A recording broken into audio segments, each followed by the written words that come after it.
Forget what you think you know. Vampires exist.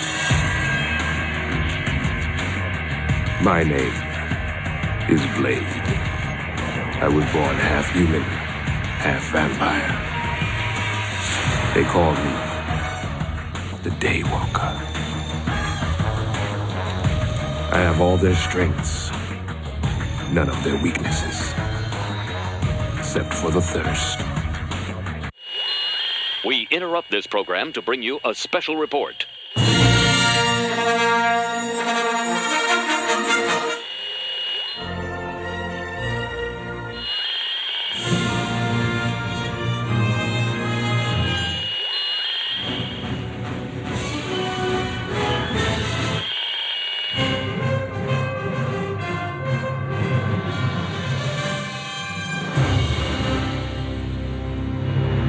This is Cheapseat Reviews.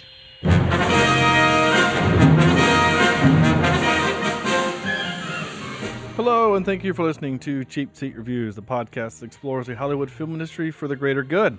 This is episode 141 and 142, I can't read. And today we're talking about Blade 2. I am Sean Allred, and joining me tonight is Andrew, Reverse Wishbone with a Sword Jemison.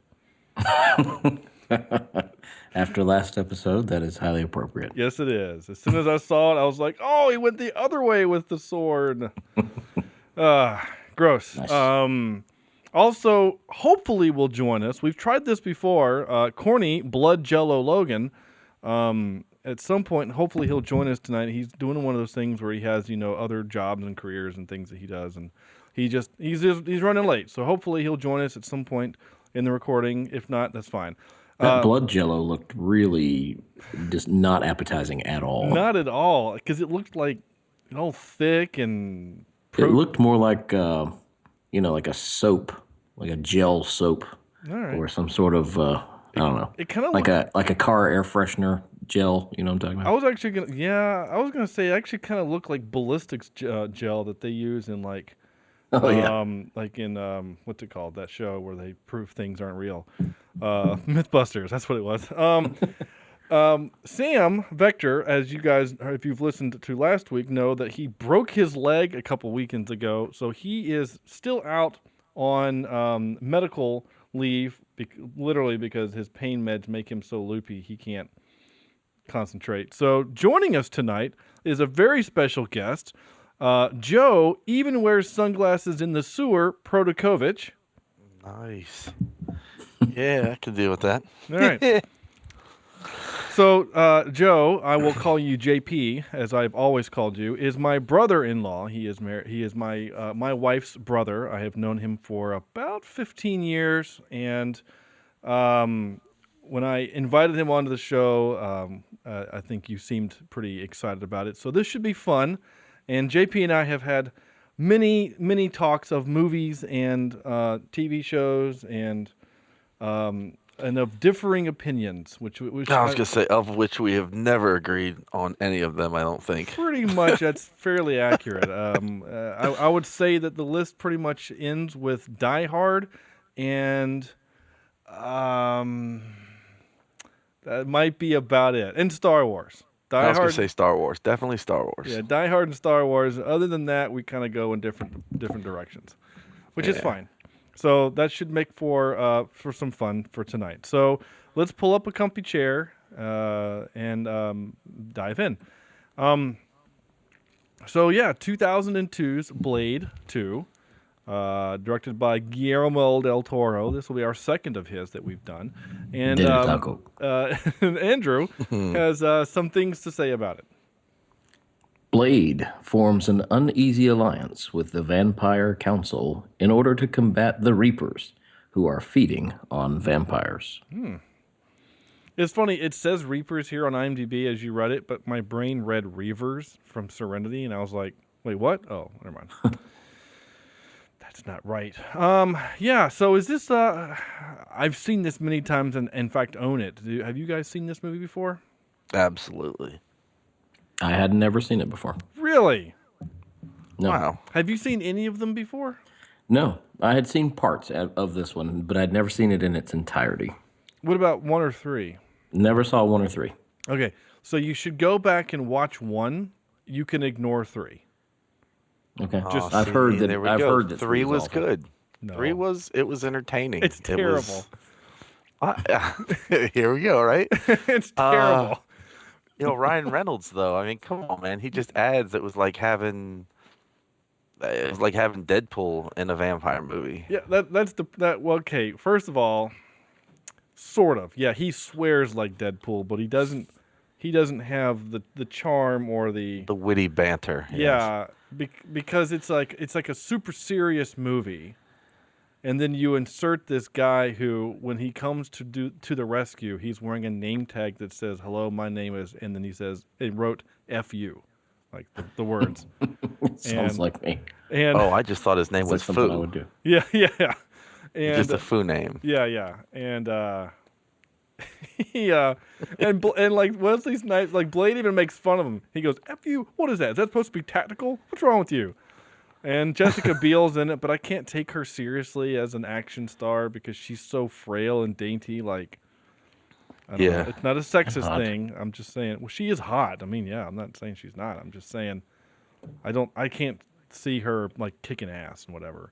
But Parker Posey is in it. Parker Posey, that's her name. I think that's her name. Anyway, she's actually really interesting, and one of the wrestling dudes is in it. Anyway, it doesn't matter. It's not a good movie. I mean, go watch it if you want to, but you don't have to.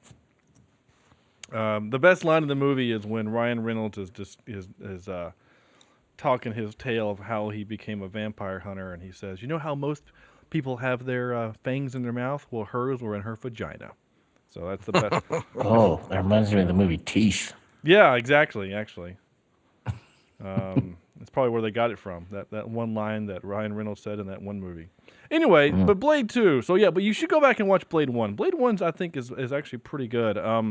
It's one of the actually few Marvel movies from the 90s that actually is good. In fact, we talked about that the other day, I thought, on this show, where we were talking about Marvel movies or comic book movies in general from the 90s and how they're all bad, but I actually don't really remember many of them at all.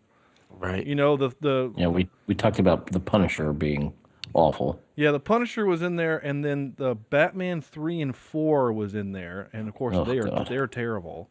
Those are abortions. Ouch. So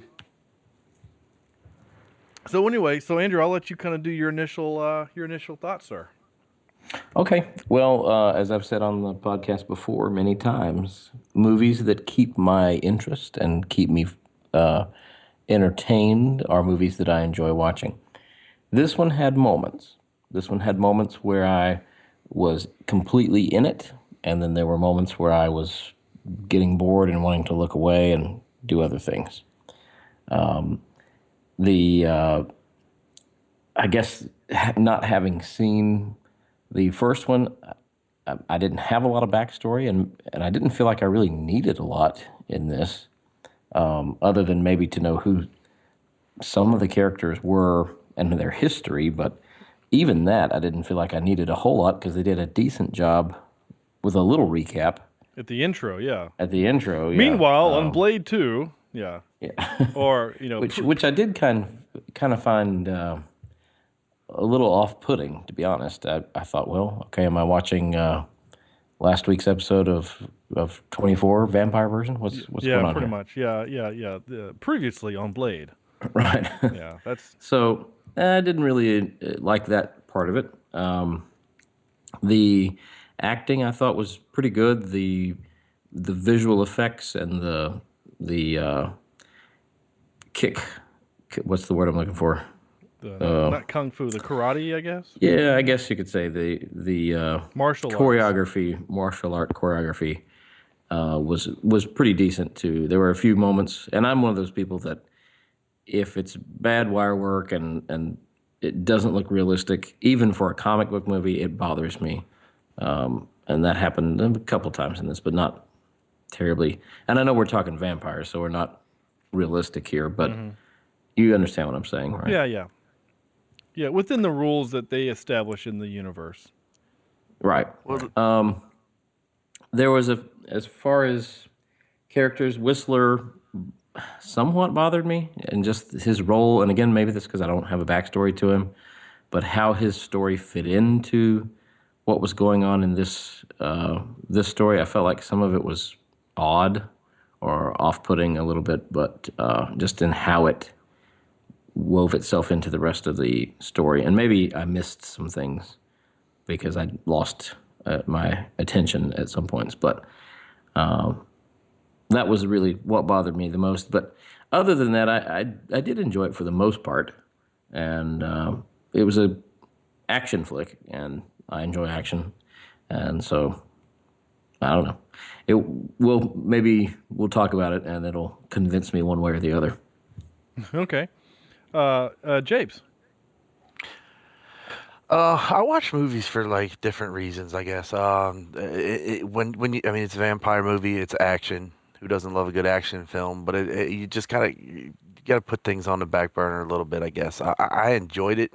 I'm sure at some point we'll pick apart the music that was going on in there, but you gotta know, man, back in the days when I was in my Civic Si cruising High Point with the system in the back, I jammed to this soundtrack quite a bit. So that I mean, it just brought back memories for me since I've seen it so many times. Um, Again, with the fight scenes, the one thing in there that bothered me is the whole when you're falling through the sky and you're trying to beat the guy up while you're falling. That was just, man. That they one could was a have just little left. awkward.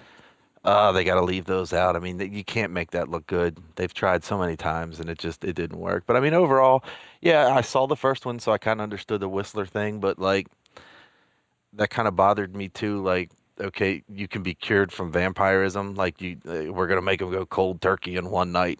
Yeah, really? I mean, like, did the teeth go away? I mean, what kind of like, does the tooth fairy come and give you like some serious jack for some vampire teeth? I don't know. That was a little awkward for me. But overall, I thought it was a good movie. I mean, it's entertaining. It's got its parts where sometimes it was just downright funny to watch some of the fight scenes and things like that. When you, again, like you said earlier, it's not a real movie or anything like that. You can't apply our physics to it. But overall, I thought it was pretty good. All right, right on.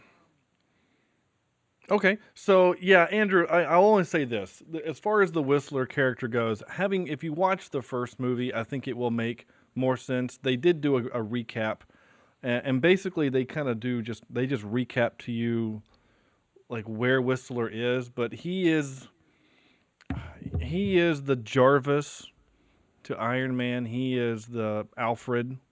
He's the guy that makes the weapons and on all of that stuff, right? So, in the first movie, we get a pretty good bit of, a backstory on Whistler, where he comes from, how he found Blade, why he trained him, as opposed to killing him, and things like that. So, the character is more fleshed out in the first one, which I guess in this movie, Del Toro, I guess, is figuring one of two things: either you've seen it and know the story, or you haven't seen it, which is why they gave you a recap and don't care, which is why he gets, frankly, very little screen time, right? He comes on, he says something, whatever, F you, vampire suckhead, blah, blah, and then goes away. And then one of them says, oh, you're old dirty, greasy man, blah, blah, blah, we're going to kill you. Haha, I love it when you talk dirty, right? And then that's it. And he goes away. So, I mean, gosh, half my clips are just his one-liners. But anyway, as far as I liked the fight choreography, again, this is 2002. Now, we are, believe it or not, we are 3 years after The Matrix, and which is unfair to this movie. Because what the Matrix... And you see some Matrix, what's the word? Sampling going on. Mm-hmm. Oh yeah. And people did that. I mean, when that movie came out, it changed the world, how we view movies and how we make action movies, and people stole. I even from saw it. a character with sunglasses with no frames. Right? Yeah, I'm sure. Well, Wasn't the one character the bald guy? Wasn't he in the Matrix? no, Ron Perlman's not in the Matrix. I don't think he's in the Matrix. No. Yeah, I think the one guy was the guy who gave him up or something like that. Damn, I can't remember his name. I No, can't that's remember not his him. character. Yeah, I know you're talking about in the movie. That's not Ron Perlman. I promise you, that's not. He looks Okay. like him because he's got that goatee Funky and kind goatee of looking thing. and Yeah. kind of pretty strong features, Yeah, facial now features. now But that I'm picturing him, yeah, I see. Yeah, they're not the same guy. yeah, I it's got not you. Ron Perlman. Ron Perlman, he's a great actor, and he's also he'd be our Star Trek connection for this movie, as he typically is. But no, I had fun with the movie. Again, I own this. I loved it when it came out. I thought it was great. It's probably been 5 to 6 years since I've watched it. Yeah, some of the wire work doesn't really hold up. Some of the CGI, like when they're fighting in front of the big lights, yeah, they got a little bendy, Yeah. and there was a couple other moments when he's fighting whatever the main Reaper is. Not what's Nomak. He got a little. There was some kind of funny, kind of strange physics moments happening in that too. But for the most part, it was fine. I actually got really excited when I saw Donnie Yen in this movie. I didn't realize he was in the movie as your for whatever. Snowman. Well, yeah, but for whatever reason, especially in the 90s, but I guess 2002, we still kind of stink of the 90s. Whenever you have a gang, you have to have a multicultural gang, right? You have the Asian, right? You had the black guy. You had a Mexican. You had a Russian. You had girl with purple hair, right? And then Ron Perlman. Did who started this? Was this a Oh, and Lethal an Weapon? Irishman. Who started this trend?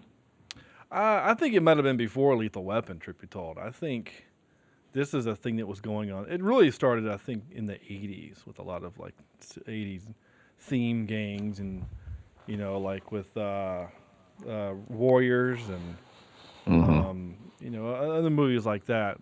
That's a trope. I mean, it's a big movie trope. But, like, in this movie, as opposed to a theme gang, we're like, all right, we're going to put together this great killing team and, they all kind of sucked, by the way, except Donnie Yen.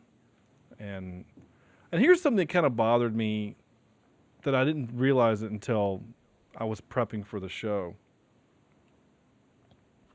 And that was that when the two ninja vampires break into their base, right? And they're doing their cool fighting thing in front of the lights. They were holding their own against Blade, right? Blade is the best, right? And they were holding their own, and then you find out that it was, what's her name? It was Nissa or whatever. And then for the rest of the movie, she's like damsel in distress. She sucks for the rest of the movie. Like, did she forget all of the kung fu she learned? It didn't hit me until this viewing, and it kind of bothered me. I don't like that. Like, make her awesome all the time, but instead, she was just a bad actress with fake science. Anyway. Yeah. She really was a bad actress. Oh, she's terrible. And I have clips to prove it in case anyone wants to argue, because she's terrible. In fact, though she was pretty, she's probably the worst part of the movie, I think. But yeah, most definitely. Anyway, she's a whatever. I'm laughing. I'm looking at my notes. What kind of disc did they give him? What was that thing? Like, I was wondering the same thing. I mean, it seemed pretty high tech, but it was square. right? It looks like someone took a CD and then they cut it in a square. Right. Right. And then it just fit in there. Yeah. It seems like they made shapes at one point.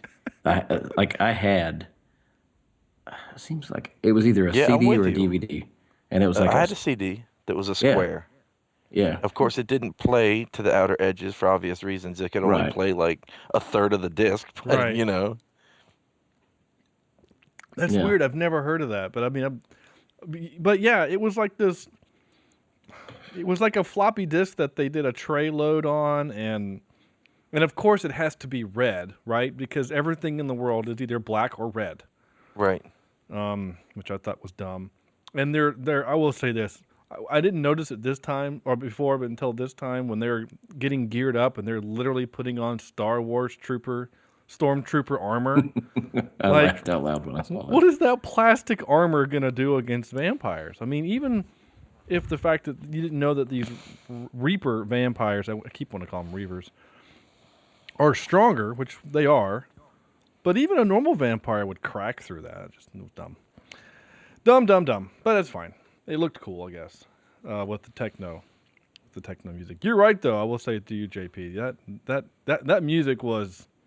I was kind of enjoying that. Truth be told. Well, I mean, when they played the music, it made me think a lot of The Matrix, you know? I mean, The Matrix had a bunch of that kind of music in it, you know, kind of the whole techno gear and all that kind of stuff. So it had that feel to it when they started the fighting and all that. Yeah. Excuse me. Yeah, no, you're definitely right. Came to deliver a message, yet you come in full ninja gear and you have to have a cool but pointless fight. You know, And the big, huge key, which I didn't realize. I thought, was there going to be like a note inside that said, hey, we want to do a truce, but then it wound up being a funky key that they made just for Blade to stick in the weird thing to open the door. I don't know. yeah, there was a lot of that kind of weird little stuff that happened. That things are happening in the movie that for no reason. I think, right? I mean, like that thing there. Like, did you really have to have them captured in a giant vat of blood pool, waterfall place? You know? Yeah.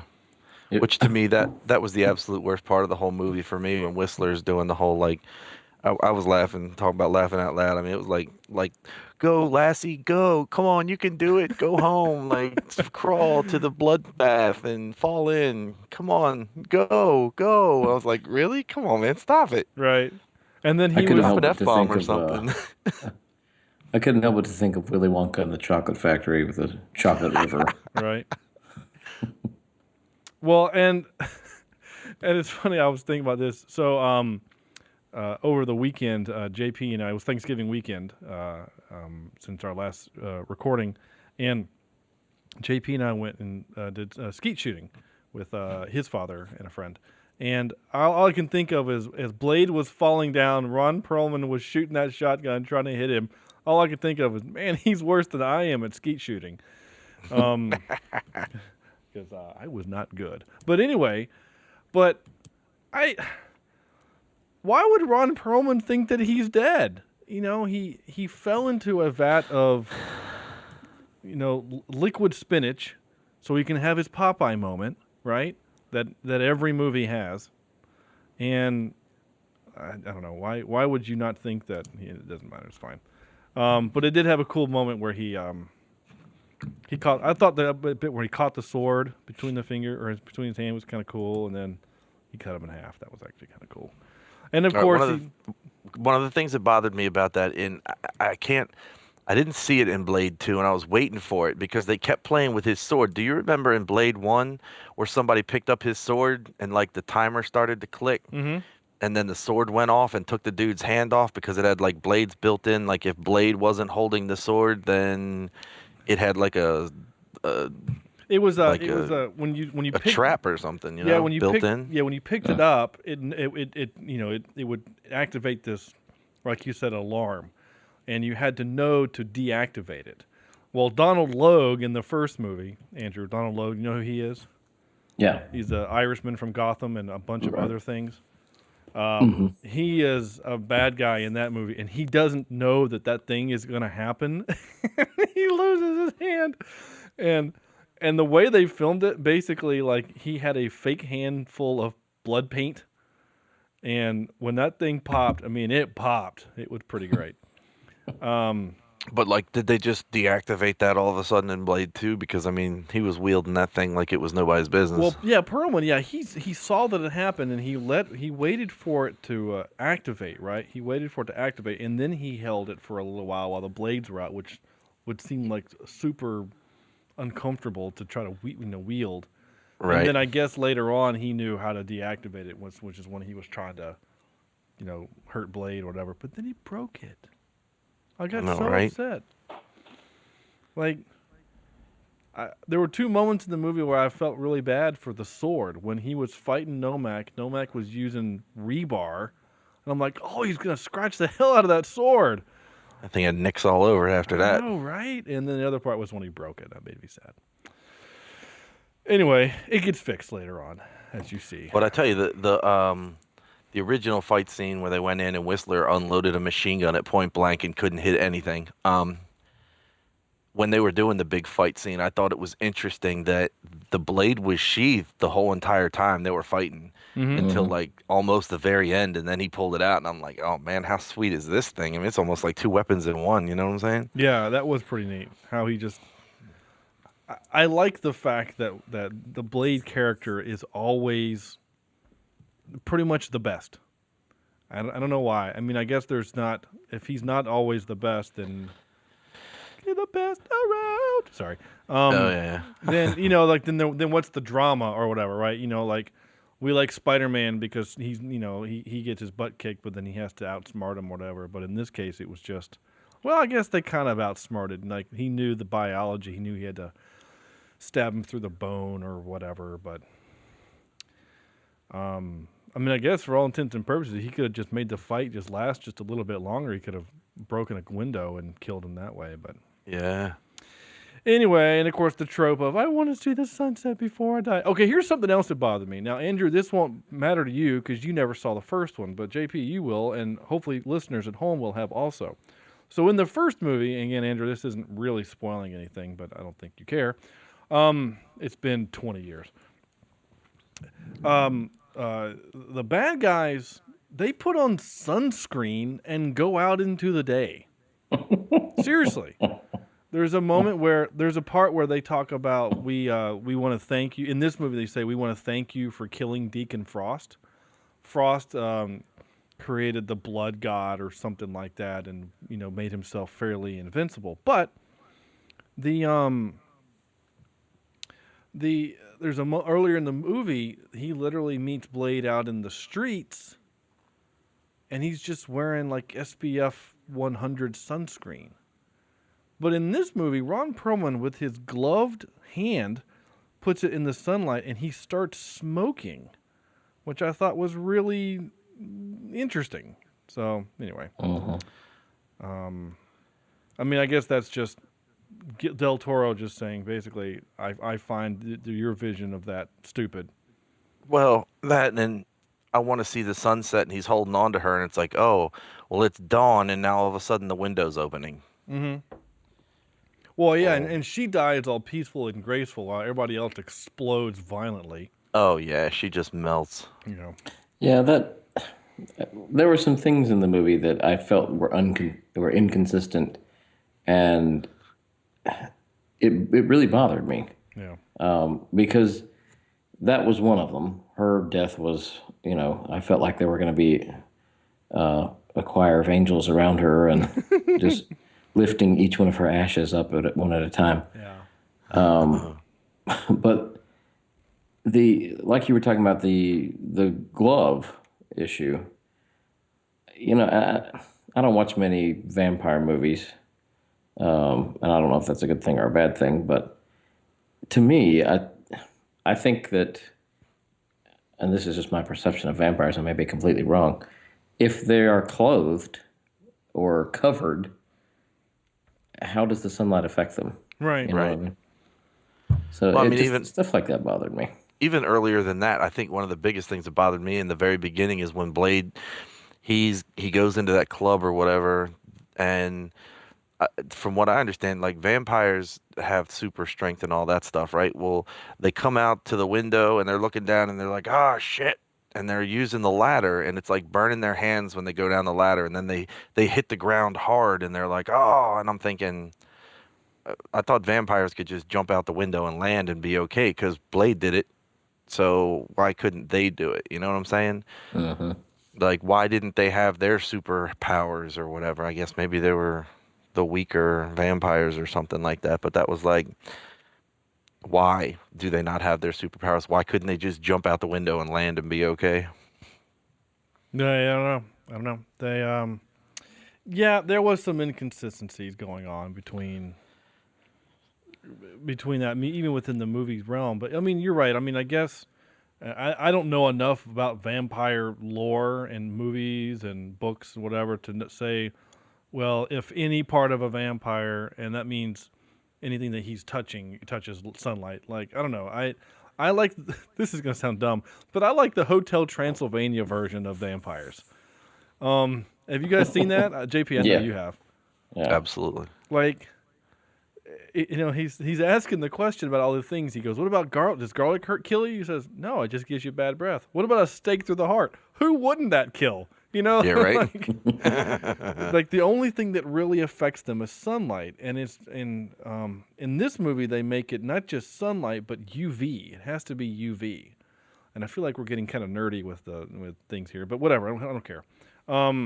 Because they're able to put the UV lights and whatever. And they did that in the first movie, right? They actually torture a vampire with UV light and kind of like sunburn him to death a little bit. Like 5th degree burns or whatever that is. Which is fine. But whatever. Yeah, there's some inconsistencies, but... I did enjoy the way that the vampires, when they got hit, and they did that whole burn thing, skeleton, just to ashes. I thought that was pretty good. Yeah, no, that was most entertaining. That was cool, and it was. It's gonna sound weird, but it was pretty. Yeah. You know, like it was, because that's the first thing that we get right out of the movie is when he's killing these things and they're dying. That first way you're like, oh, that's actually kind of cool, and he pulls out that MAC-10 as his gun. Actually, that was a. I actually looked it up, and I can't remember. It doesn't matter. Anyway, the MAC-10 was the modified gun that he had in the flashback when Whistler supposedly shot himself. Anyway, because I like, whenever I see movies and guns that I like, I always go to the Internet Movie Firearmdatabase.org website and check to see what kind of weapons they have and whatnot. Anyway, I'm a dork. That's fine. I know vampires are different than people, but if a bunch of tactical-clad people with guns, swords, and a big effing hammer come into my club, I'm leaving. Yeah. Like, Yeah. People were just chill about it until the bullets started flying. That was kind of dumb. I don't understand how they didn't notice that Thor was in there with a giant hammer. Right.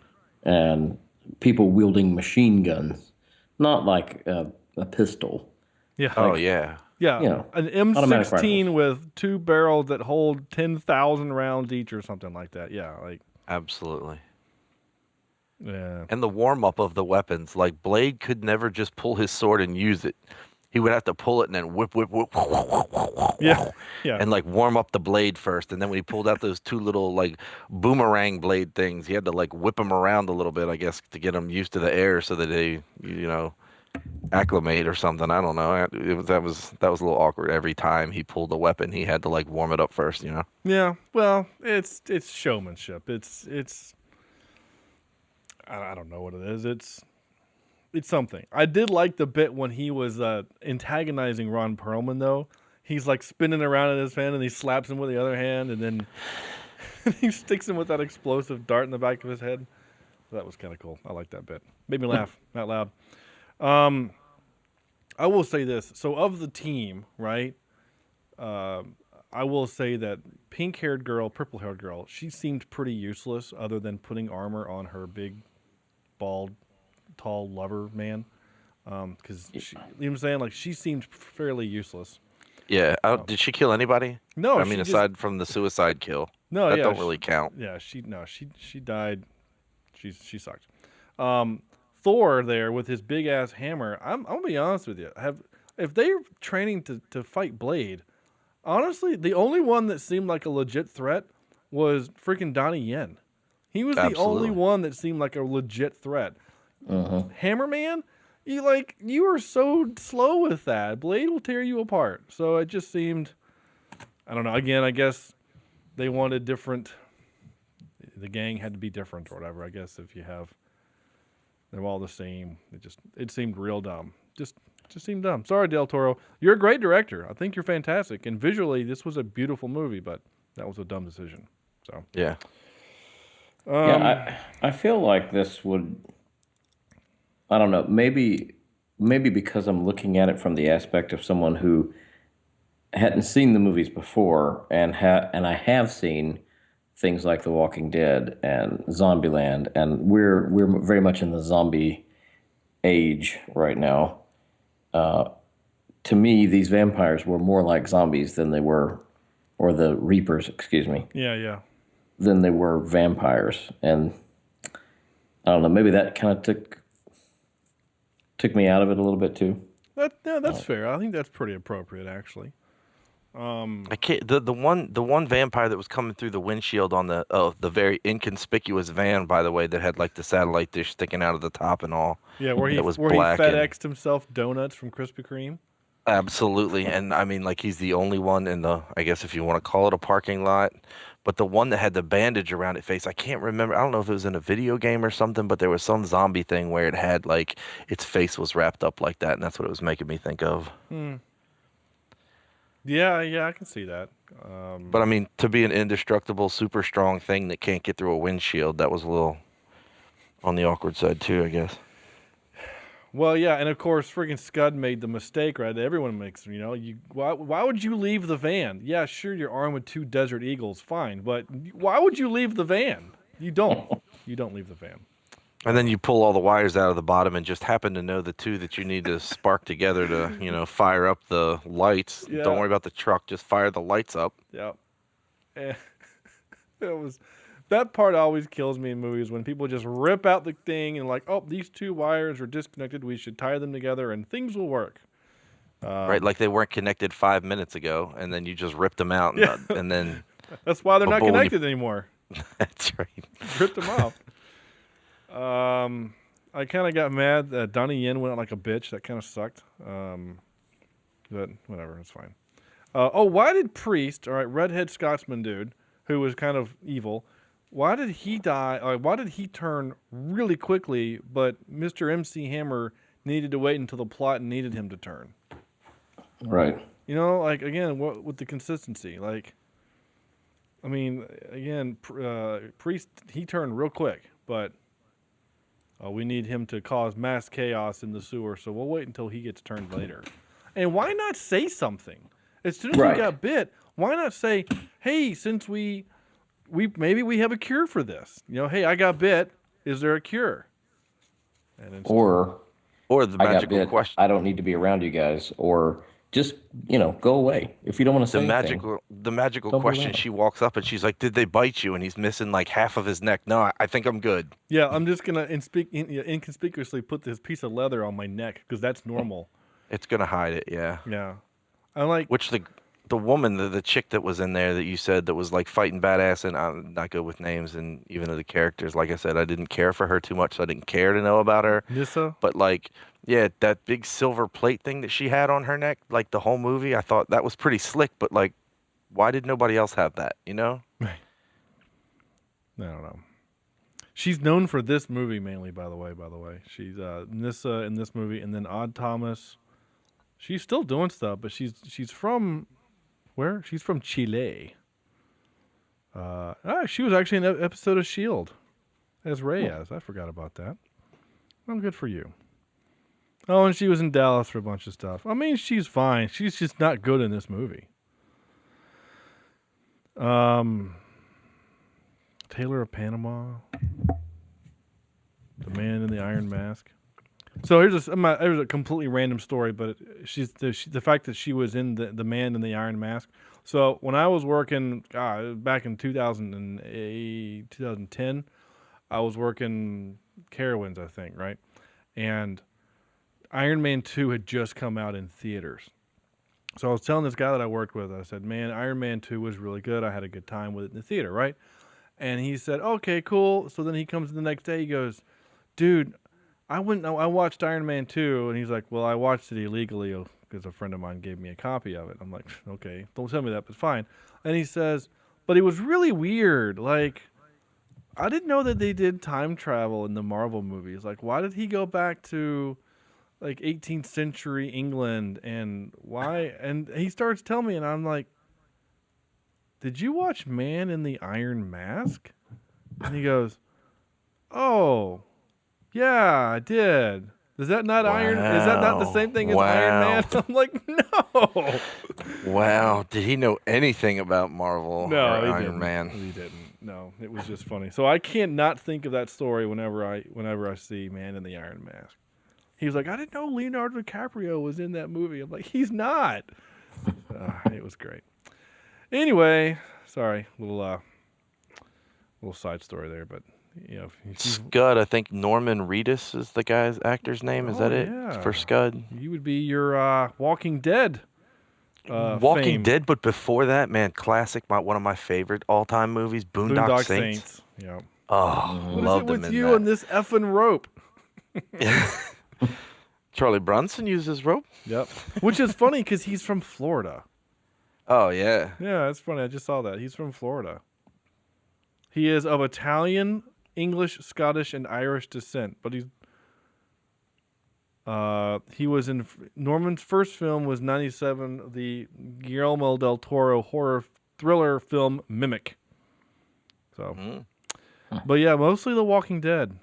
JP, you'll like this. In the Voltron series, the new one that came out, he played Rollo. Really? Yeah. No, that's good for him. I'm gonna have to go back and watch that again. I mean, not that I, watched the whole season in one day, but On Netflix? it's Voltron, bro. I mean, I know. Was it good? Was the new one good? it's a lot brighter. It's not as dark as the original one was. I mean, it's a lot more of that cartoony. It was good. I enjoyed it. It's way different though. Way different. They only made the one princess season. doesn't man a lion. Oh, really? Yeah, right. She's different too. Interesting. All right. Well, whatever. I was just wondering because I didn't watch it, and I might eventually, but I don't know. Maybe not. Anyway, I guess he has somehow avoided the baseball bat. Oh, too soon. Sorry. I don't watch Walking Dead, so I don't know. I just know that something with a baseball bat happened, and a lot of people were pissed. But I don't watch Walking Dead. Sam would be on here screaming at me, I guess. Yeah. Because he watches it religiously. I'm one of the lucky ones that gets to watch it a day after everybody else because I don't have cable. And so I watch it on my AMC app. Uh-huh. Nice. And so every episode gets spoiled for me. Nice. So it's, James, I'm surprised you haven't mentioned this yet. So the guy that played Chupa is he's in the Chupacabra? Yeah, well that's what it gets. The Chupa basically means to suck or something like that. Anyway, he was in the Fast and the Furious movies. He's that douchebag guy, Vince. Yeah. Yeah. That's one of the main reasons I didn't like his character. He plays the same character in every movie. He is just a douchebag in every movie he plays in, and I don't think he's a great actor. And I think he wore the same outfit in Blade 2 that he wore in all of the Fast and Furious movies. I mean, he is not one of my favorite characters ever. Well, here's a really funny thing. So I'm looking at his credits here, and his very first movie he did was the first Blade movie. He's in the first Blade movie as somebody called Kreese. Yeah, he was. Yeah, and then he's in this movie, which is... And his facial expressions are the same, and I think he even drops the same lines. Oh, it's hard. He's horrible. I guess he has at least one... I don't even remember him in that movie, though, which is funny.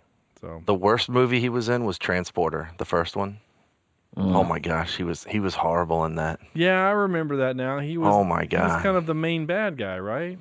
Rules. I like this guy. Yeah, he always that talked guy. with like that bad guy voice that they have to have, Like I kind of felt like he was always trying to he was impersonating Paul Walker. Like like Paul Walker always kind of had that. This is the way I talk, bro, and this is and now he talked like that in every movie. But and yet he wasn't another. I don't think he's a good actor either. Deep Blue was probably the worst, but I mean, there was an obvious reason you had to watch Deep Blue, and it wasn't Paul Walker. It was not because of Paul Walker. No. It was not Paul Walker. No, it was Jessica. What's her last name? Alba. Alba. I wanted to say Apple. I couldn't think of it. Wait, was she in that movie? I don't remember if in a slant scad bikini the entire movie. Well, I mean, I've said on this show the only reason why I'd ever want to watch that Shallow Water movie is because of Blake Lively in a bikini the whole time. Horrible. Oh, she's beautiful. Beautiful. That guy that played the Hammer dude, his name was Daz Crawford. His name is Daz. Oh, he was in The World Is Not Enough as Casino Thug. And he was in something called Rogue Warrior as Skull Crusher, which is the name of a dragon in the How to Train Your Dragon movies, which is funny. Oh, he was also in Agents of S.H.I.E.L.D. Who wasn't in this movie? Jeez. Right? He played something called Kibo. I watched that entire series. No, I haven't watched this season. Okay, so that's what okay. That's crazy. Look at some other stuff he's done. He was in an episode of NCIS. I kind of feel like at this point everyone's in NCIS. It's been around like 13 seasons. Let's just see if anybody else was on. Agents of S.H.I.E.L.D. What's his name was in Priest was in Daredevil, the Daredevil series, which is really good. Anyway, sorry. So it's just Marvel in general. Everybody has been in a Marvel movie. Yeah, pretty much. Well, just taking over the world. No doubt. Yeah. Now owned by Disney, who owns the greatest of every movie series ever. Uh-huh. You mean Star Wars? Oh, yeah. Yeah. Okay. Cool. All right. You ready for some clips? Let's do it. All right. For some clippy clips. I got a text from Corny. He actually might be able to join us here pretty soon. So Once he gets on, we got to tell him we're wrapping up. Roll credits. all right, sorry, buddy. You missed the whole show. Yeah, you should start the music. Yeah, as soon as he As gets soon as on, he start gets the end. Oh, that's it, pal. Andrew, do me a favor. As I'm reading, I'm going through my clips here. Keep an eye on Skype in case he pops on before he texts me. Okay. All right, here we go. This is, we talked about earlier about Whistler just saying stuff. Well, here's him saying more stuff. Like hammered shit. There you go. So Right. That's what JP felt like Saturday morning. No, I'm just teasing. Fantastic. Oh, yeah. Andrew, you wanted some proof that she's bad acted, a bad actress? Well, here's 10 seconds of bad acting. You have been our most feared enemy. But now there's something else loose on the streets. Something worse than you. Heroin. No, red cocaine, blood cocaine. Oh, yeah. Yeah, pretty sure. I'm not quite sure how drugs work, having never really done cocaine before. But if you just mix blood and cocaine, I'm pretty sure it's just going to be mushy instead of. Well, I think it was just food coloring. They can make blue meth, so. Yeah. That's true. Yeah, but you don't mix it with. You're not pouring blue ink on the meth, right? I mean, I don't know. Maybe are you? I don't know. It's food coloring. Yeah, well, okay. But I mean, that's the point, though, right? That the cocaine is blood, right? Wasn't that the joke or the point of it all? Was that everything has to be blood, right? You have to blood cocaine and blood jello and blood. Okay, which brings me to a question that I had. All right. If you're a vampire and you suck the blood of a meth head or something that's high, like, do you get that high? Like, do you feel that sensation? Is it like, so if you like eat a regular person, it's just like a regular person, but if you eat a high person, like, is that like, do you get high off that? Is that like a drug to them? Yeah. I don't know. Maybe. Interesting. I don't know. I guess the closest we could come up with is if we could ever get like a chicken or a cow like high and then slaughter it and eat it. Yeah, I Only kind if of it's a always had nugget. that question about like, blood-borne diseases and vampires. Right. Do they get HIV?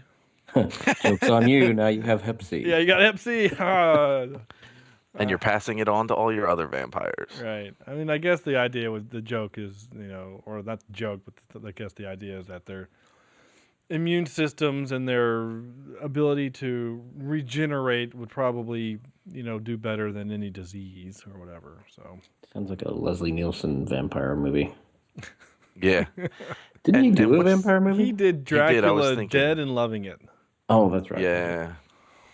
Leslie Nielsen. And there's that fine line between turning a vampire and killing him. Like I didn't quite always understand that either. Like if you bite somebody, then they turn, but if you bite somebody a different way, I guess they just die. Yeah, well, I guess the idea is if you bite them and then that's it, right? You just bite them, but if you like consume all of them, then I guess that they can't turn because there's nothing left. I don't know. That was another thing. While I was watching it, and go back to the zombie thing, there was one scene where they were like they bit somebody, and then they just start like eating their arm, and I'm thinking, okay, if you're a vampire, you suck the blood. You don't sit there and eat them. Right. Right. Well, these were different. Yeah, but then again, according to the whole Whistler thing, right? If you're a vampire and you don't get the blood, you're supposed to die. But they made it seem like if you don't get blood, then you can just go cold turkey and not be a vampire anymore. Well, he gave him the serum, which the lady invented in the first movie to combat it. That is true. Yeah, that's a good point. Because I had forgotten that, Andrew, until JP just mentioned it. In the first movie, there's a woman. She's a blood scientist. How super convenient. And she gets bitten, and Blade takes her back to the lair where they give her the serum that they give Blade that kind of curbs his hunger, right? And It's like a Snickers. yeah, basically, yeah. Here's yeah. You turn into a vampire when you get hungry. Better. And then she takes the research and does some more with it, and then actually comes up with a weapon, a chemically engineered weapon that they use to make vampires literally blow up. And then she also basically comes up with a cure, which I think at the end of the movie they offered a Blade, but it would kill his powers. So instead, he's like, just make a better serum or something for me, which is why he still has to inject himself.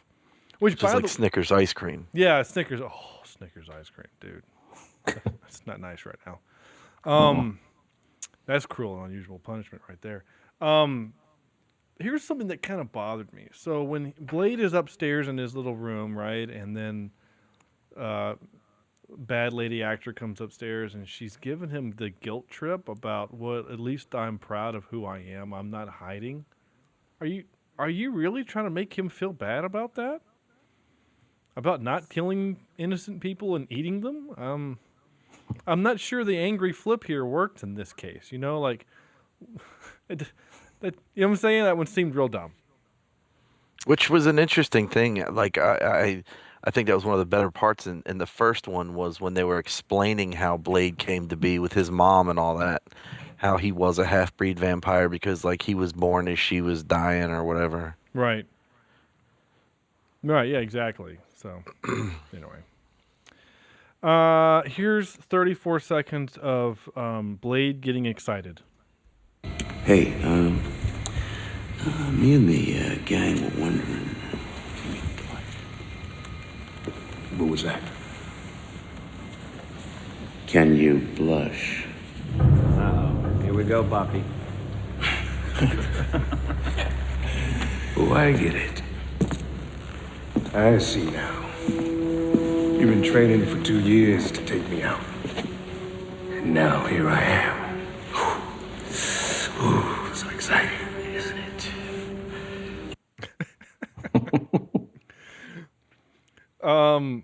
That moment, and there's one other moment pretty much in the whole movie where Blade gets to have fun.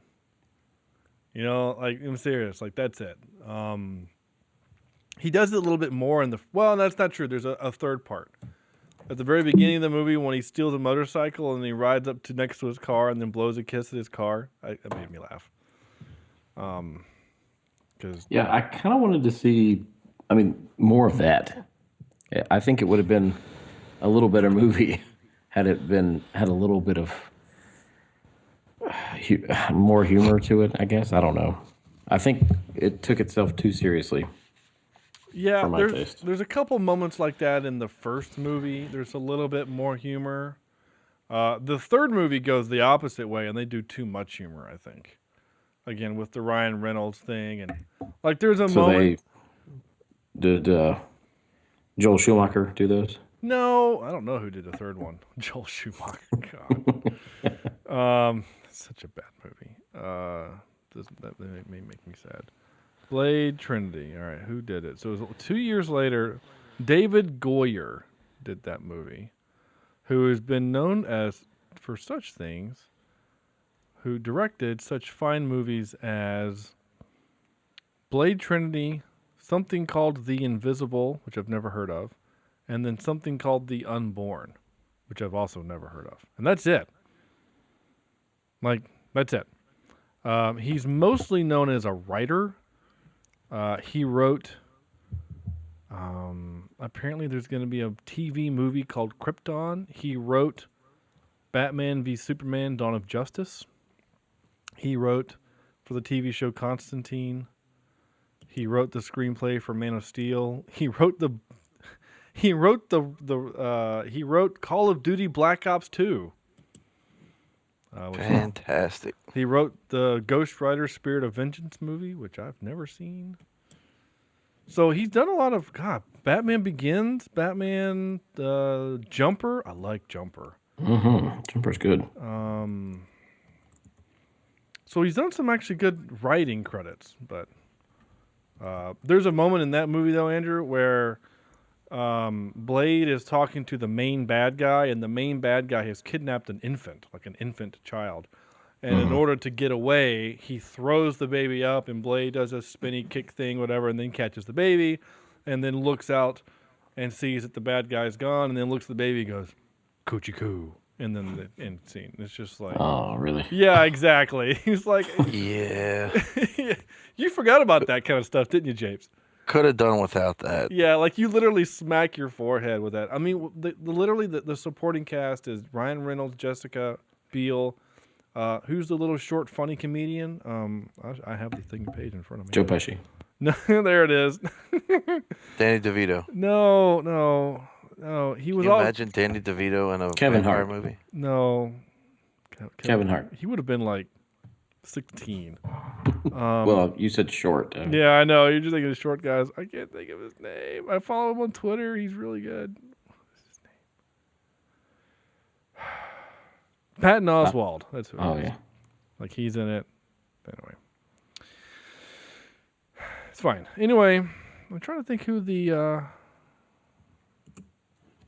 wrestler is. I can't find it. It doesn't matter. Anyway, that movie sucks.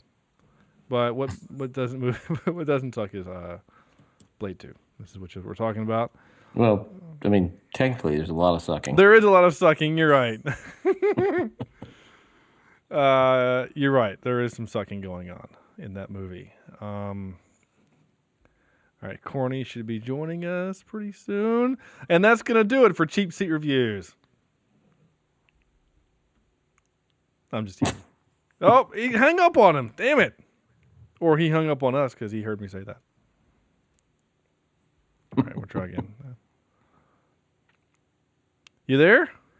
Yes, I am. Hey, buddy, what's up?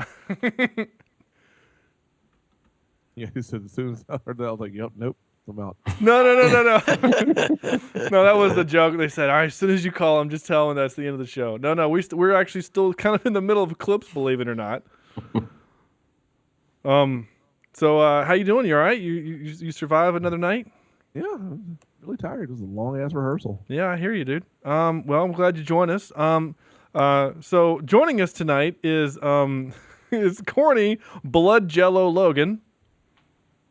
Yeah, actually, that seems about right. Yeah, you need some right about now to help you wake Actually, up? it reminds me, every time I see that, it reminds me of this tomato paste bull crap that apparently Pate's vampire family likes to have. And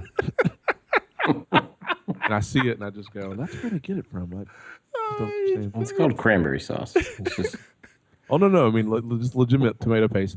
So years ago, Pate has made this stuff, and I opened the refrigerator to what I see is a big-ass plate of Jell-O, And I said, you know what? I don't even like Jell-O, but I'm gonna eat this shit.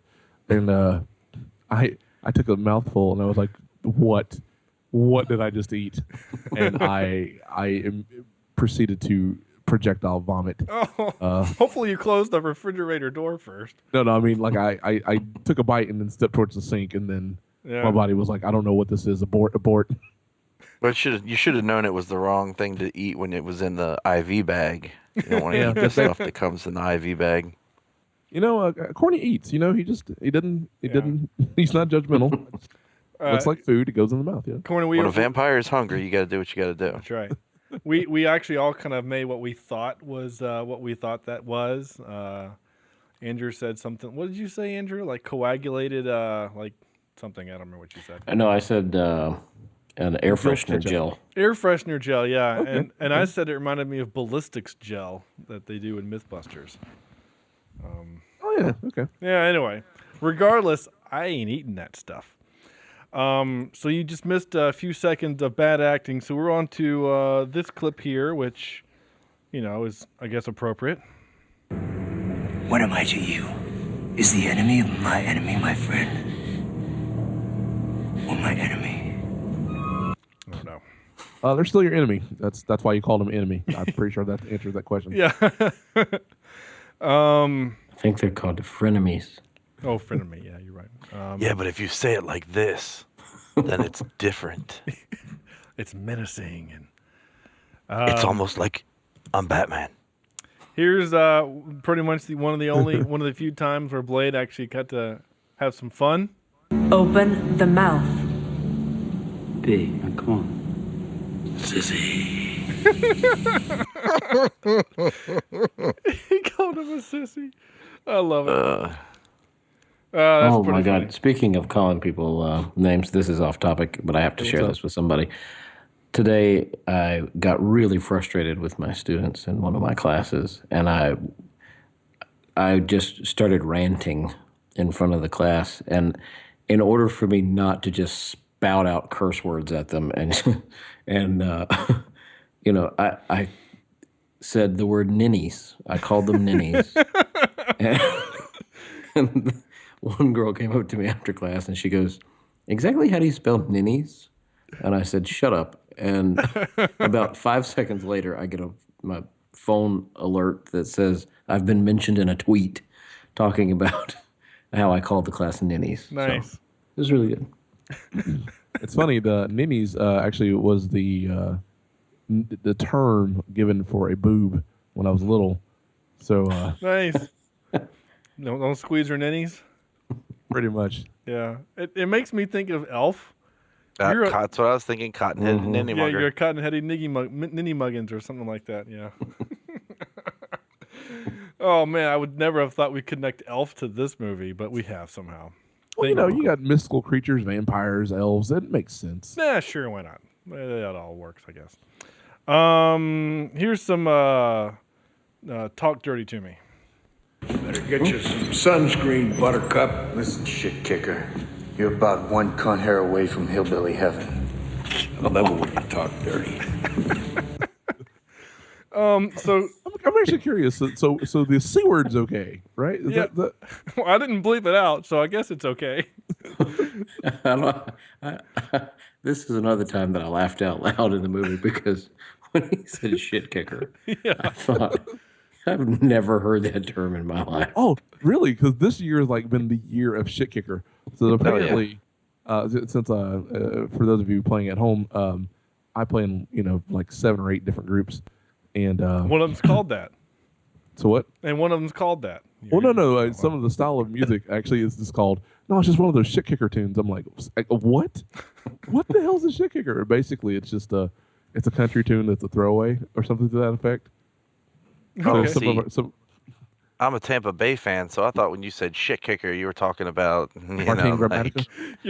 No, I'm the kicker that I have that was the absolute greatest kicker. I think he never missed a kick ever in his life in NCAA football. Yeah. And then he comes to the pros and he can't kick a field goal to save his ass. He was a second-round pick this year, and he's missed 7 field goals. Oh yeah, he's horrible. He's missed 10 out of 13 or something like that. 13 out of 10. Yeah, he's so bad he's already got a credit of 3 misses.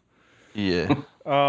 So Corny, just to kind of catch you up to speed, I think the feel of the room is, for the most part, we had a good time with the movie, but there's a lot of inconsistencies that just kind of annoyed us.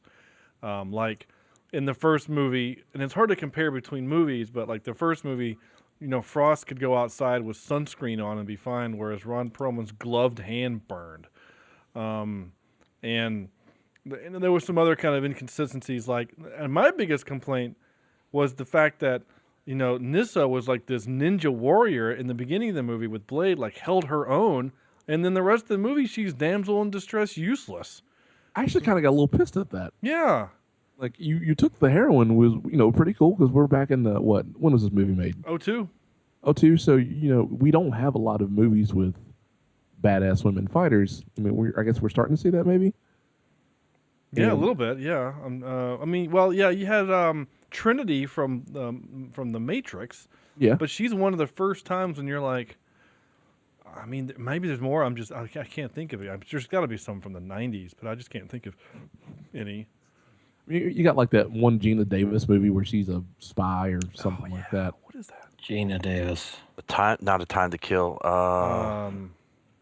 Crap. Oh, I love that movie. Didn't it have Denzel, or not Denzel, but Samuel Jackson? Yeah. Samuel L. Jackson was in it. Oh my God, that's one of my favorites. She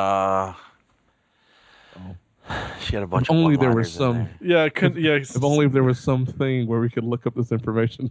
A series centrally located.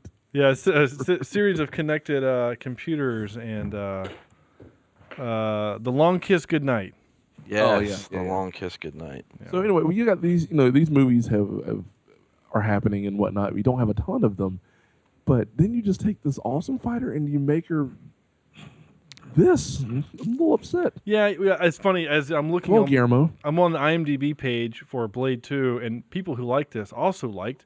And right in the middle is Underworld. So so you've got that movie, and you also had the what's her face from The Fifth Element, where she did the zombie movies. Oh, Mila Jovovich. Yeah, Mila Jovovich. Yeah, where she did the Resident Evil movies. So you've got these women characters who are good fighters. So you take this one, and then you take her mask off, and you find out that she's a pretty girl, and then she's useless, totally useless. And then you find out she's a bad actress. I'm going to go back real quick, Andrew and JP, just hang in there. But Corny, I just wanted you to relive 10 seconds of bad acting. You have been our most feared enemy. But now there's something else loose on the streets. Something worse than you. That's terrible. It's terrible. Cats. Yeah. They're halfway in, half out. They are. Oh, yeah. I hate this part. Oh, sorry. Anyway, it is funny whenever my cat is like in my lap and she's actually being lovey and I'm looking at her going, yeah, I know you're half in, half out. I know. All I need is some cold water and I too can go to hell. I can't believe you put your cat in your lap. I mean, that could damage your goods forever if that thing decided to become demonic. Well, she has her moments. Which happens. Well, it's when the children have gone to bed and we're just watching TV or we're in bed, she can be super sweet. But all the conditions have to be right. So sounds like some women I know. So, yeah, moving along. Sorry. Anyway, and conditions got to be perfect. Tuesday night, children going to bed. You got work in the morning. Yeah, that's what it is. Sorry, I was still in the Flight of the Conchords line. This was the last clip I got, and this was for you playing at home. This part of the movie is right after Scud has blown up. So here you go. Oops. Oh, balls. I was just starting to like him. There you go. So that was kind of funny. So, which, by the way, if the thing in the back of his head really could have blown up, why would you not want to take out the vampire and take out Scud instead, who you could have probably just bitch slapped him? He'd have been done with. Okay, I have to play it. Hang in there. I gotta play it if I can find it. Didn't Whistler call him Skid at one point? Yeah, that was pretty funny. Yeah, come on, Skid. No, Scud, Skid. like stud. No one says that. Yeah, nobody. Dang it, where is it? I'll find it. Sorry. But yeah, so the whole concept of what he's doing is that, damn it. All right, now I gotta find it. This is pissing me off. But basically, his whole plan, right, and this is Blade's plan, is like he knows that the device that Scud gave him doesn't work. So Blade is smart enough to then make it work, and then stick it in the back of Ron Perlman's head, and then it all comes down to this moment where he knows that he's going to get betrayed, and then hope that the vampires wouldn't take the device, the remote, right? Because what did Scud do? Hey, let him keep the remote so it'll be funny when he tries to blow up Ron Perlman, but it doesn't work, and then I'll do the reveal, right? So did he have that conversation with all of them while he was asleep? So then, knowing that conversation would happen, then he waits for Ron Perlman to pull the thing out of the back of his head and then throw it to Scud so that he could then blow him up, right? So that's the plan, right? So ultimately, he's just passive aggressive. Like he could have done something, but he's gonna wait until it almost doesn't matter. Right. It's just, I thought it was. Well, now I'm really upset. Which, if what happened, like, I don't know, if I would have pulled that out of the back of my head, why throw it to somebody? Why not just like throw it on the ground or step on it? Yeah. Well, I don't know what I want to step on. It is a bomb, but That's true. Yeah. Yeah. And I mean, it wasn't like a little bomb either. I mean, it smoked your boy. Not a great It plan. turned him into like that blood jello stuff, you know? Yeah, I mean, it was tomato paste, actually. Yeah, tomato paste. That's what it was. Prego. Yeah. So anyway, it was not a great plan. Yeah. So nice. Yeah, that's what I was trying to find. It took me You forever. just happened to see it. Well, no, I had to like do a search for it in my clips and stuff. It's what happens when you have like 5 hours worth of stuff like. Then I would have hated it. But yeah, stuff like that. So anyway, I always get to pull that one out, and other things like stupid book. Yeah, that's a good one. So anyway. I do like how that was pre-emphasis. If you're going to be in the podcast, you can't drop F-bombs. I was like, oh, all right. So I did tell him that.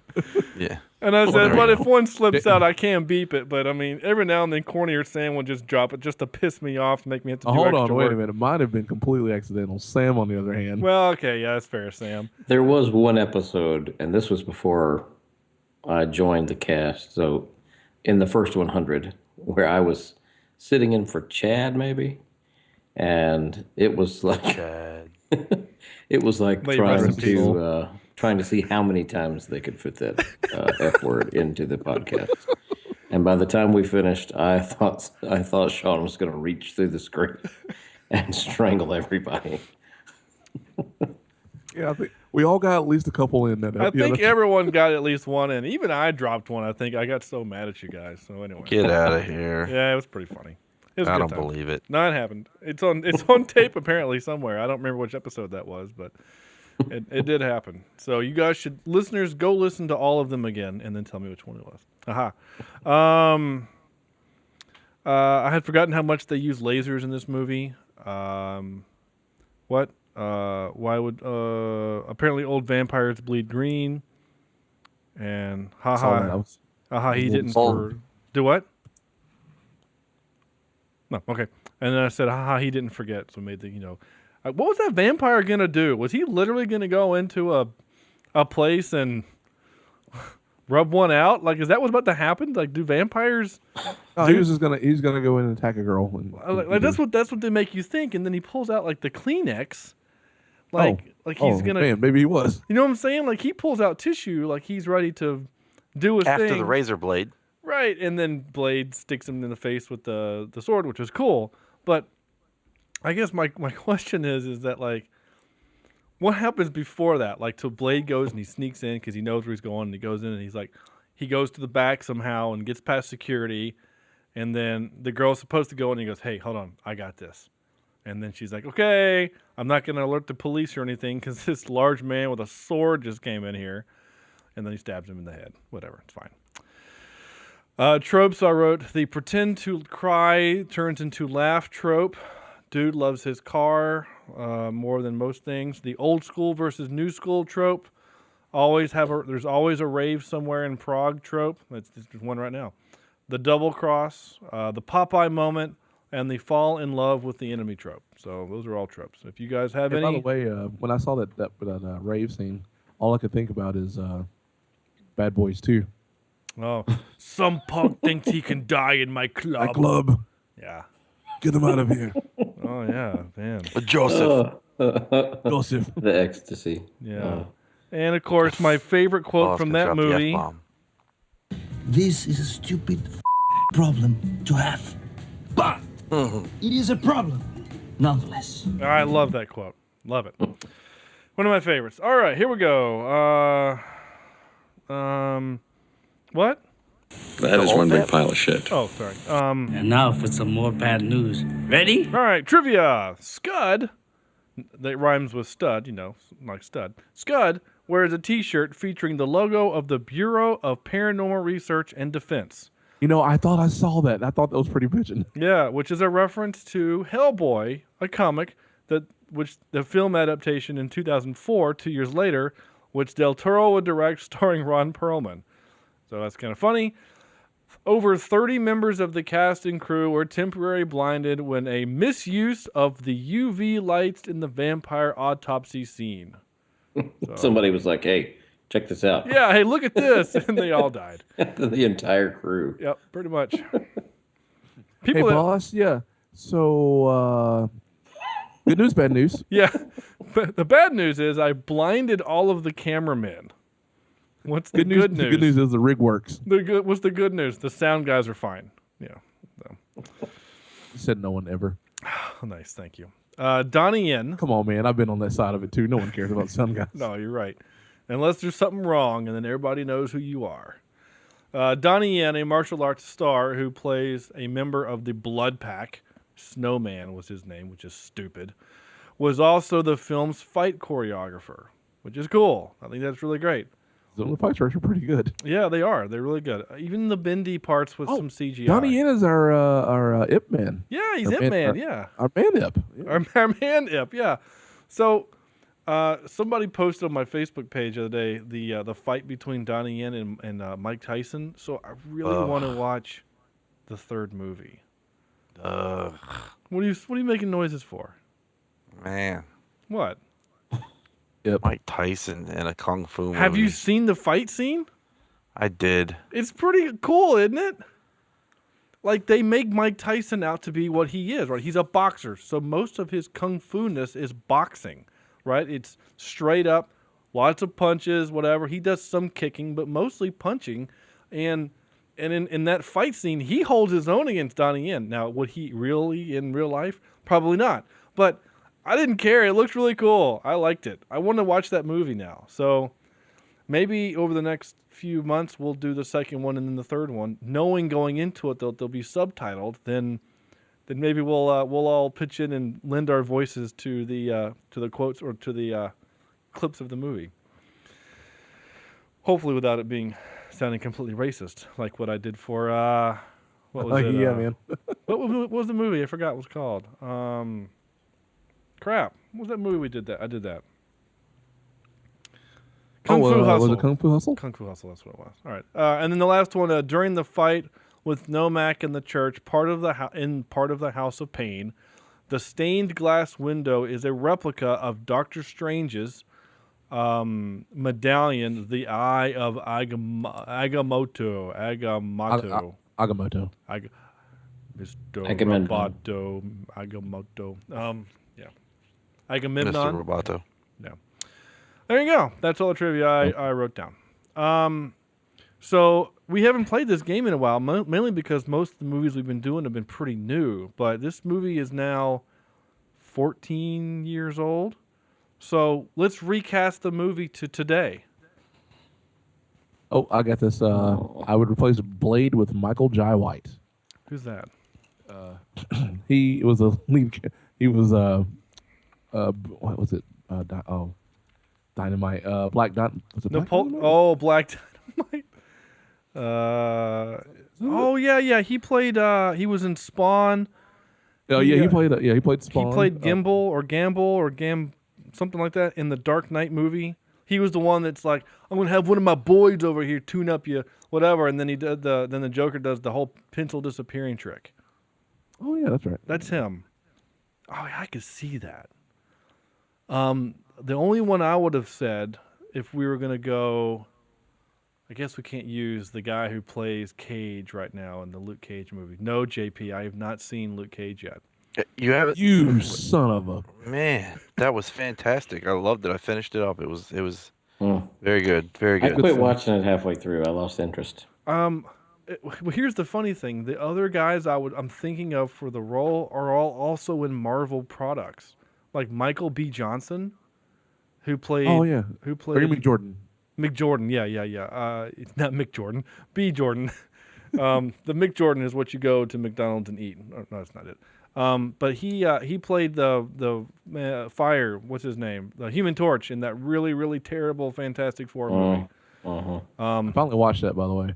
It's terrible, isn't it? I threw up a lot, actually. I mean, a spaghetti plate after that, right? Like legit, Corny. If you watched it, and I'm actually sad that we didn't get a chance, you and I, to watch it together, because I would have loved to make fun of that movie with you, because that movie is like Star Crash, right? Remember, like if you're watching Star Crash by yourself, you're just pissed off, but if you watch it with some people, it's fun. I don't think there's anything but I'm saying, like, there's nothing redeeming about that Fantastic Four movie. Nothing. I mean, okay, there's one redeeming factor, and that's that Invisible Girl. Yeah, she's attractive. That's it. Like, anyway, it's really bad. I was thinking like Vin Diesel or Dwayne Johnson as Blade. This is gonna sound. I got that they're white, but like maybe all of his blood got drained, so he turned white from black. I like this. I was gonna ask, Corny, can I say are they not black enough? Well, I mean, the Rock's Samoan, so it doesn't really matter. I was gonna say, are we sure what he is? Yeah, no, he actually is Samoan. Yeah. Yeah. I know. But Vin Diesel. In all honesty, I'm actually okay with that, because that is a really big ass blade. Yeah, I mean, he would. I mean, that. Yeah, you're right there. The other guy I was thinking of would be the guy who's the new Black Panther. I can't remember his name. I don't know. What about Idris Elba? Idris Elba would be, but he's a little old now, isn't he? Oh, what about Ejiofor, Chitwell Ejiofor? He was the bad guy. Okafor? No, not Becca Okafor. Sorry, Sam's not here, so I had to. I know, thank you. But he wouldn't have picked a sports person, though. No, last time we talked about the Ejiofor, he actually said Mecha Okafor, and you had to explain to him that the Mecha Okafor was a basketball player. I forget what movie I this do was. remember that. Yeah, he was like, "Oh, I just remember the name." He didn't know why. Yeah, he's he was the agent in Serenity, and he was he's in a bunch of stuff. He was 12 Years a Slave. 12 Years a Slave. Yeah, I think he'd be good at it too. So anyway, we've got our Blade. We have many choices, all of which are fine actors. As far as Whistler, so you need an old, grizzled white dude. It's one of the Sutherland Hill. It doesn't matter at this point. I mean, I guess, do you keep it? I guess Josh Brolin. Oh, that's actually good. Oh yeah. Yeah, that could work. Give him long, greasy hair and make him all. Oh no. What's his name? True Grit with the eye patch. He was the bad guy in Iron Man. Obadiah Stane.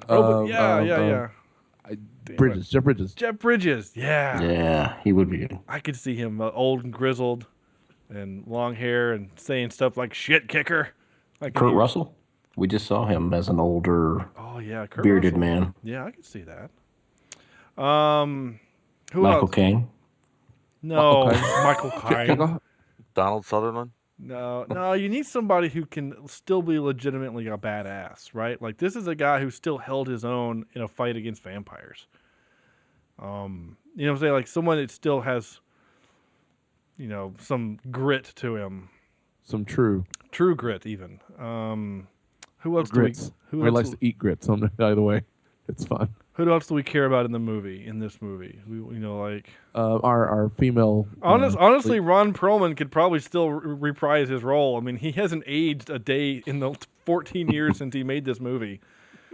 I Have you? don't She's see younger now. Jessica Alba. I don't see Jessica Alba as an ass kicker, but You just want to see her. she's nice. She's nice to look at. So I mean, they can give her a stunt double. We can have the same effect.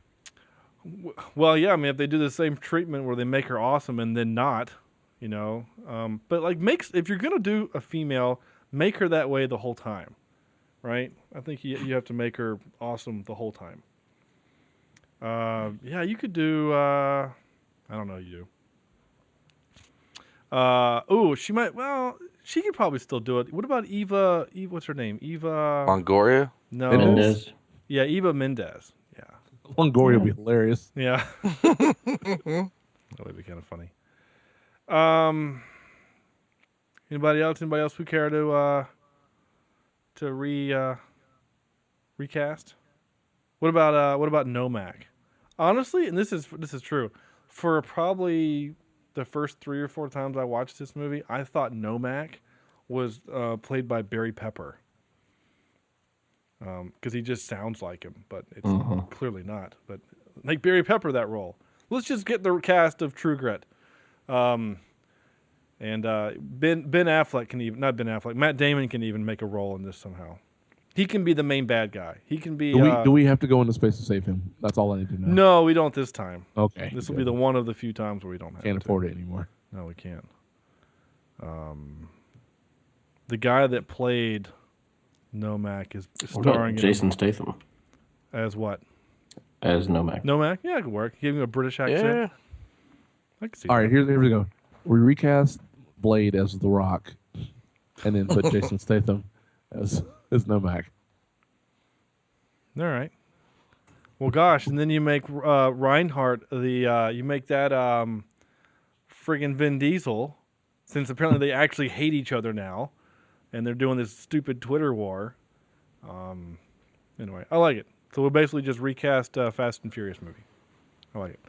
That was fun. Soundtrack great. I gave this an NT for 90s techno. Even though it was 2002, it still sounded like that.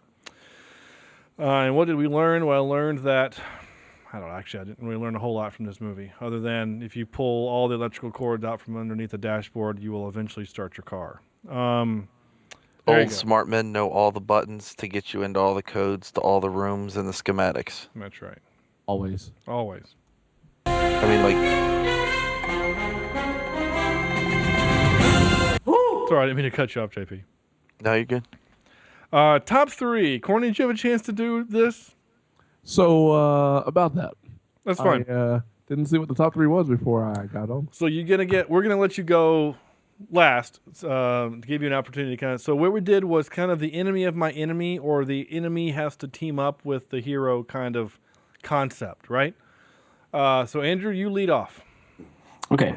Hopefully mine fit the bill here. I have an honorable mention of Zootopia with Nick, that's a good the one. fox, and Judy the bunny. Yeah, it's good. I like the movie. Cute.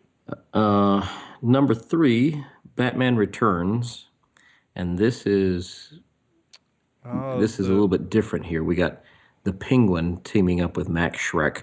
Not necessarily hero versus enemy, but... Well, I would have been good with Batman teaming up with Catwoman. Well, yeah, that works too. Yeah, I think that actually fits better. Okay. Number 2, Silence of the Lambs.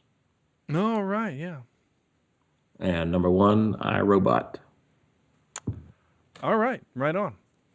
The YouTube series CinemaSins just did All the Things Wrong with iRobot, and I don't care. I still like that movie. I think it's a great movie. Even though they rip it to pieces, and a lot of the ripping that they do, I think, is unfounded. But anyway, it's fine.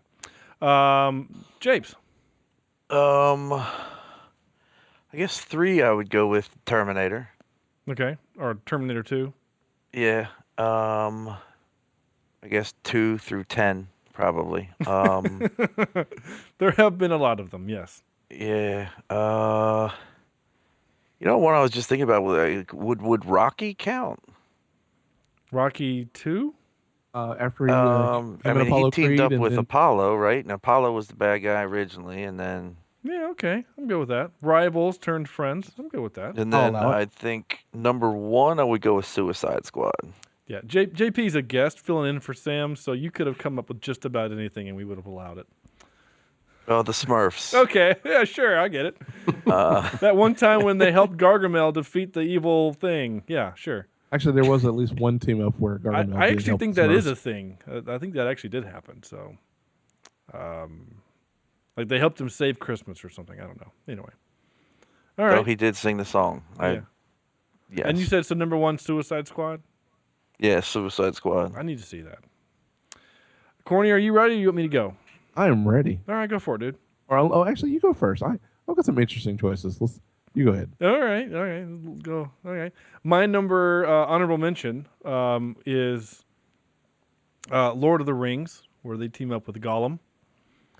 My number 3, this is a stretch, but whatever, is Beetlejuice. Right? They team up with Beetlejuice because that's true.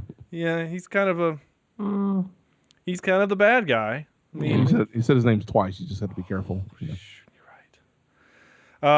My number 2 is Oh, son of a. Well, yeah, but it has to be me, right? My number 2 would be Star Trek Into Darkness, where they team up with Khan until they don't. And then Somebody do it. Somebody do it. Come on. My number 1 is God. There it is. There it is. My number 1 is actually 2 movies because basically it's the same movie.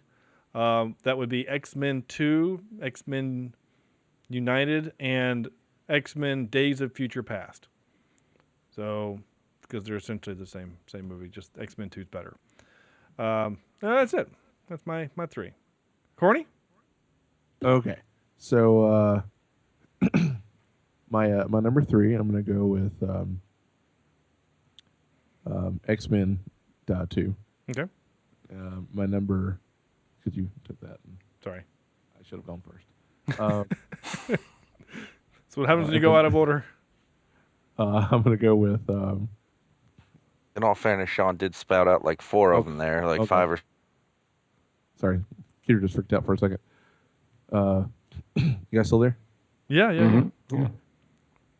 My number 2, I want to go with. Nacho Libre. Yeah, you're trying to find a way to make Scott Pilgrim versus the World work, aren't you? No. I gave up that. Okay. Blades of Glory. All right. Yeah. I forgot about that. Yeah, that works. All right, and then my number 1, I'm gonna go with Top Gun. Oh yeah. Iceman and Maverick. Yeah, they got to team up. You can be my wingman any day. Which, by the way, that's leaving Netflix in about 30 minutes ago. Shit. Yeah, I know. I really kind of wanted to do it, but it's been pulled off Netflix. So, Are we like sure it's going on, or according to the email I got today of the list of movies that is leaving as of December 1st. But they added in for December. They added the brand new Jungle Book movie, like the one that came out this year. So really, that actually looked kind of interesting. I watched it in the theater with Sarah, and we had a good time with it. So that might be worth doing, which we'll talk about in a minute. Cool, that was fun. That was an interesting top 3. It was kind of hard to we actually think about that one. Yeah. What did you say?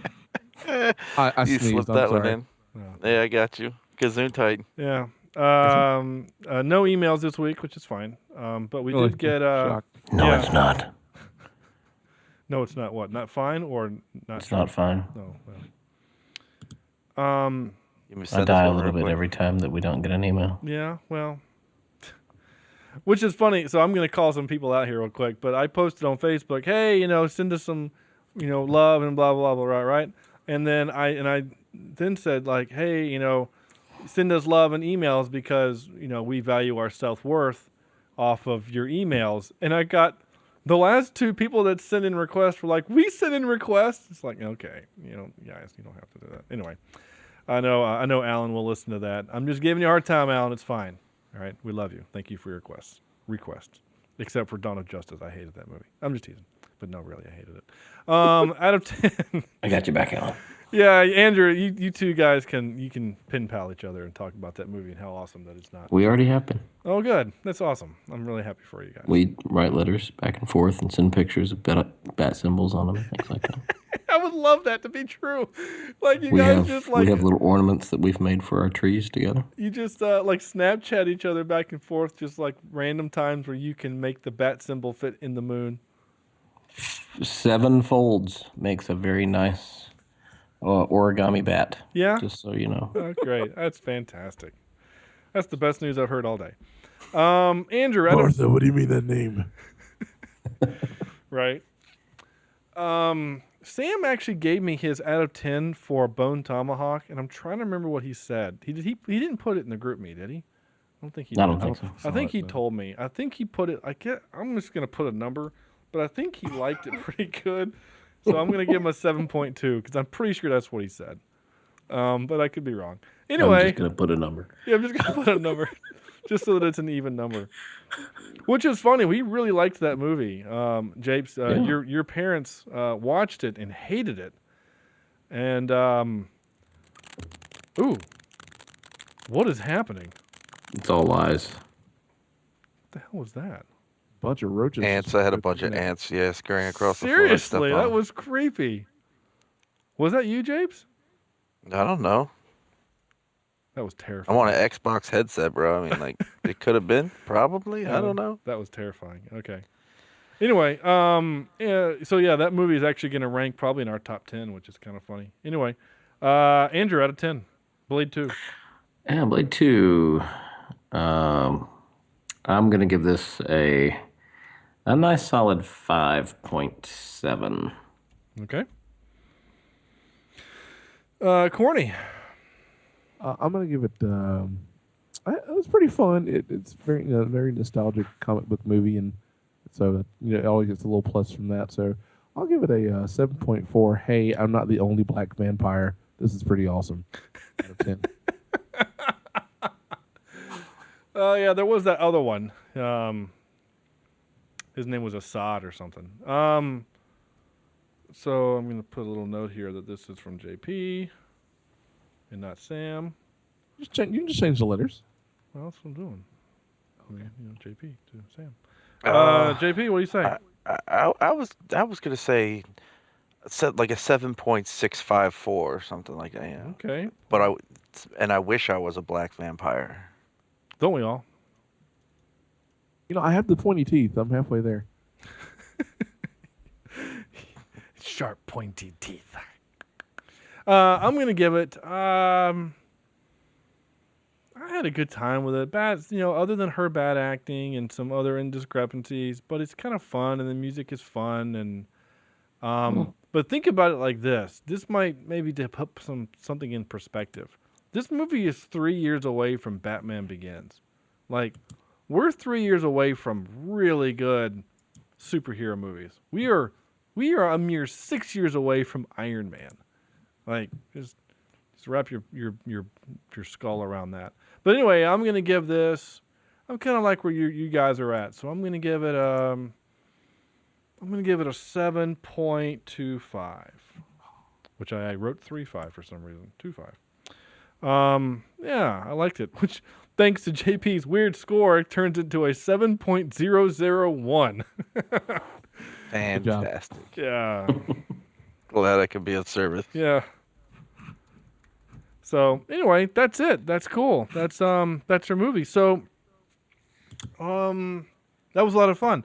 And I'm trying to go back to my script so I remember what to say at this point. Oh, hey JP, thanks for joining us. That was a lot of fun. Yeah, man, that was fun. Yeah, it was. It was good. It was entertaining. Very, very entertaining. Well, good. Well, hopefully you are I'm doing this on air. But Corny, sir, you are gone the next 2 weeks. I am mostly gone the next 2 weeks. I am playing a lot of music. Oh, by the way, I did the math, and starting from tonight until Christmas Eve, I'm gonna be playing or practicing 17 times. Wow. Nice. Okay. So essentially, I have a week off in between now and Christmas Eve. Wow, that's terrifying. It's great. So anyway, so Corny will be out. So I think JP, if you are able and willing, not to again put you on the spot while we record, but I think I mentioned it earlier. If you are willing and able to fill in for Corny, Sam should be back next week. He should have reduced. If he's lucid. Yeah, he should have reduced his pain meds by that point. That he should be able to. I still say he should still be on them and do the podcast. It'd be cool. I mean, boy, you get me. You think I'd get frustrated at him when he's sober? Good gracious. Well, maybe it turns into one of those things like Peter Griffin. Whenever he drinks too much, he becomes a piano savant. Oh yeah, he like knows every film, and he's like, oh yeah, it's that one time when I had a yeah exactly. Not mess up Well, if he any could send actors' us, names. if he could send us all some of those painkillers, and then we could all be. That would be the worst show Hello. ever. Because I would forget to hit record. So wait, you want me to fill in for the only black guy that's in the like? Is he gonna send me notes or something? Like, can I live up to that expectation? I don't know. Well, JP, to be honest with you, I mean, I figure you're pretty close as it is. Okay, all right. Well, no, I'm cool with that. Word. Right. Yeah. Okay. For anyone who understands the plight of my people. Yeah, it's a white dude from Winston-Salem. Who went. Yeah. We're friends with Sean. A Polish white dude from Blues Creek. Yeah, that's him. Anyway, I'll probably drink a 40 before the show or something like that. Oh, that'd be great. You know. Well, you know. I'll pour some for the homies. By the way, 40 is disgusting. No. For those of you playing at home. Yes. For those of you playing at home. All right, cool. Sorry. So the Imitation Game will be next week. It's the Benedict Cumberbatch movie where they. Is that the one where he becomes a doctor and then he becomes a magician? No, that would not. No. Be It's the one where he's a detective. And he's got this friend. Yeah. Who was a hobbit at one point in time, I believe. He was, and he used to have a mustache for some reason, but he doesn't anymore. His wife made him cut it off. No, so like, but it's funny. I saw this great meme where like you can see Bumble Snatch Cumberbund, and everyone knows what you're talking about. Like you can always screw up his name, but as long as it's a B and then a C word back, like they know what you're saying. Bumblebee Cucumber, right? Like he's in that movie. Yeah, okay, yeah. Bumblebee Tuna. Bumblebee Tuna. Your balls are showing. Anyway, here's a little Ace Ventura for you. No, so the Imitation Game, World War II, it's very cool. And it's funny, and so I'm actually going to do this on purpose. So we had later on the list, about a month from now, a movie called U-571 with Matthew McConaughey. That movie, they steal what's called the Enigma device. And in the Imitation Game, they use that device to crack the code. We're just going to watch them out of order. So that's actually kind of cool, I think. Maybe not. So we're going to do that. So Imitation Game is next week. Steal me a boat. Take my shirt off. That's right. He actually doesn't take his shirt off, but he does get wet a lot. So Imitation Game with Bumbersnatch Kumquat next week. And your Keira Knightley is in that too. So yeah. Anyway, it's a movie. I've seen it. It's good, and I get why he was nominated for an Oscar. And if you've not seen it, no spoiler. The ending will piss you the F off. Just saying. With that all being said, damn, this was fun. This was a long episode, but it was good. It was worth it. Again, big thanks to you, the listener, for listening to the show. Leave us a review on iTunes, Stitcher, Google Play, and other places. YouTube, we're on the YouTube, and you can leave us comments in the comment section there. For once, we're like the only channel on YouTube that doesn't have mean people leaving comments in our things. There's no one comments. No, and it's funny because people, that we have views. Somebody's watching it, but no one comments, so it's weird. Maybe a relevant email or something. Yeah. So visit our website, cheapseatreviews.com. Like us on Facebook, facebook.com/cheapseatreviews. Follow us on Twitter at cheapseatcast. And please, of course, send your emails, whether it be on love or hate or whatever to cheapseatreviews@gmail.com. Fruit. I like fruit. What? Oh. Well, Oh, okay. All right. Again, big thanks to JP for filling in, and we're going to get to hear his baritone voice again for the next 2 more weeks. So it's going to be fun. We have a good time. And, that's it. So on behalf of myself and JP and Corny and Sam, who is still broken, and Andrew, I say thank you guys for listening so much. It's been a lot of fun, and we will see you next week with Bumblebee Tuna Man himself.